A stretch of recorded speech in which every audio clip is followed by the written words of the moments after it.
All right. Hey, everyone. How are you? John Brewer here, Lake Ida inventory expert. I've been doing Facebook Live on my regular personal one and then kind of downloading that onto or sharing that onto Lake Ida real estate expert.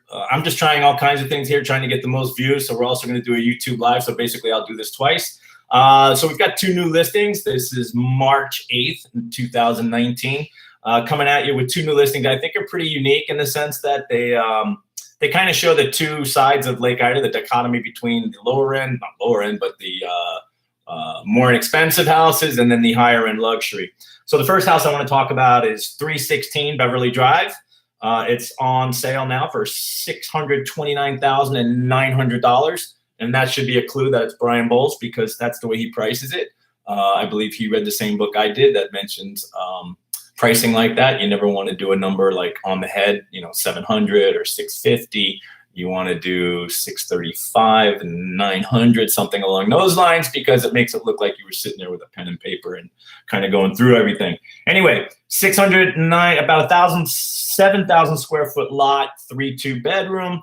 That breaks down to about $90 a square foot. It's in the Chevy Chase area, which is the northern area of Lake Ida. The estimated sales I see is about 615, 620. I think we'll probably get something in there. And why? Because the square footage, it's 1,676 living square feet. That prices it down to about $376 a square foot. If you follow this at all, if you're on my Facebook, you know that it prices around 369, somewhere in there. You do that numbers, it comes about 615, 620 is where I'm seeing it probably going to be selling at. It was last sold in March 2015 for $392,500. It doesn't have a pool. It was built in 1957. This house is nice. I mean, they pulled up. There used to be shag carpeting in the master. They pulled that up and found terrazzo floors underneath. So you've got terrazzo floors in the bedroom. You've got engineered hardwood floors in the living room. Got tile throughout the kitchen. The kitchen's been redone. For a small house, small-ish house, this house is really, really nice. It doesn't have a pool, but it's got a beautiful green backyard. This house has been meticulously maintained. I see this as like an empty nester retirement type house for somebody that wants to live in Florida and doesn't need the huge 1.6 million type housing that's going on. Unique thing about this block is it does have a duplex. Has a couple of duplexes, I'd say about 10, on the north and south side of the street. This street runs east and west. And so you have that issue.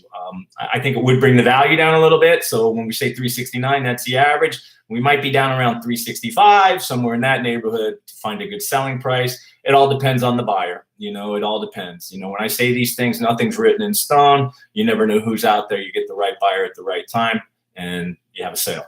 Anyway, the other property I want to talk about is 1508 Pine Lane. This is a brand spanking new house. As a matter of fact, this is what it looks like currently. Let me find that bad boy real fast. This is what it looks like currently. All right. And it's actually reversed. So imagine everything going the other way. Anyway, lot size, 8,626. That's a little small for Lake Ida standards, especially for these bigger houses, which is why it's only 2,800 square feet. Now, that's a lot of space, but most of the houses nowadays that are selling in that $1 million+ range, usually around 3,000 square feet or higher. 2 stories, does have a pool. It was last sold in May 2017 for $430,000. That had to be the developer, which means he was paying about $50 a square foot, which is a little rich for this area of Lake Ida, and that's going to cut his profit probably a little bit. But this is a newer developer, Core 4, whereas most of the development stuff in here, you got Bella, you've got Sopra, and a couple of others that are not coming to me right now. Richard Jones did a lot of the architecture, and you get Seagate in here once in a while. But anyway, these guys are kind of newer. This is the only house I really see them building in this area.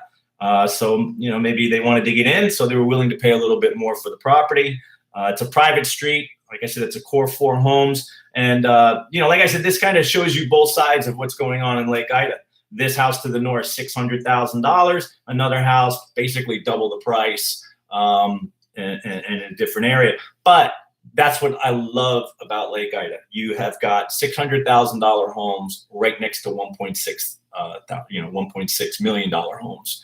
And it's not like they're clustered, And when I came back here in 2010, I got to say, when I drove through Lake Ida, I was just like, wow, this you don't see this in the nation anymore, you know. God bless Pulte Homes and all those guys, but the way they dropped these homes, you know, and I lived in Vegas, but prior to 2010 when the boom was going on. I was there for 2004 to 2010, so I got to see the boom and then the crash. And you know, they were dropping these houses. Just, I mean, I'm from Levittown, and you know, it was flashbacks because they wouldn't even have the houses built yet. You basically had an A, B, and a C, and you walked into each one. You're like, yeah, I'll take one of these and put it over there. And they were all around the same price point, you know. And you had your larger homes, you have your smaller homes, then you have your condos, and then you have your apartments. That's the way a lot of these PUDs were you know, planned urban developments were put together. And I guess it makes sense from an economical standpoint, but you know, what we have in Lake Ida here, it's organic. It's really an organic growth. That's you know, the houses that are getting knocked down now, a lot of them need to be knocked down. They're outdated. They weren't well maintained, and you know, the biggest and best use is what would go in there. You know, I do think we're losing some privacy. I'm glad we kept our mango tree in the back, because when our beloved neighbors did move, it wound up being a knockdown, and they went up 2 stories. And if we didn't move that, if we would have pulled that mango tree, they'd be looking right down into our backyard, which would not be cool. And they would be getting a lot more than they bargained for. I like to listen to music. I like to walk around my pool. And yeah, okay, we'll just leave it at that. Anyway, that's what's going on in Lake Ida right now. If you have any questions, comments, concerns, please put something in there. Like I said, I'm just trying things out here, trying to get things moving along. And everybody have a great, fantastic weekend. Looks like it's going to be beautiful weather. Going to get out there, do some boating, hopefully tomorrow, do a little fishing.